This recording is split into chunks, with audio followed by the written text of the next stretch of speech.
Əvvəla başda demək istəyirəm ki, bizə bu yolda dəstək olan hər bir izləyicimizə, müəllimlərimizə, qohumlarımıza, fərq eləmələrimizə, dayılarımıza hər birinə minnətdarlığımızı bildiririk.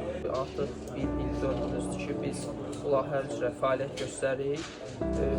Çox çətinliklər olub, çox əziyyətlər çəkmişik, amma şükürlər olsun görə biləcəyimiz işlərin maksimum dərəcədə ən yaxşısını görməyə çalışmışıq və bugünkü gündən də görəcəyik. Bacardığımız qədər Azərbaycanda kənd təsərrüfatını inkişaf elətdirib, kiçik fermerlərimiz olsun, ümumiyyətlə innovativ yenilikləri gətirmək istəyirik və inanırıq ki, və buna inanırıq, bacaracağıq Allahın köməkliyi ilə. Mən də bu gün əziz komanda yoldaşlarımızı təbrik edirəm. Bayramı da, Abdülləzini də, Sadiqi də.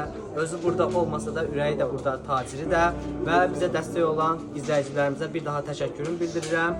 İnşallah daha da böyük nailiyyətlərə imza atmaq diləğiyle. Sağ olun.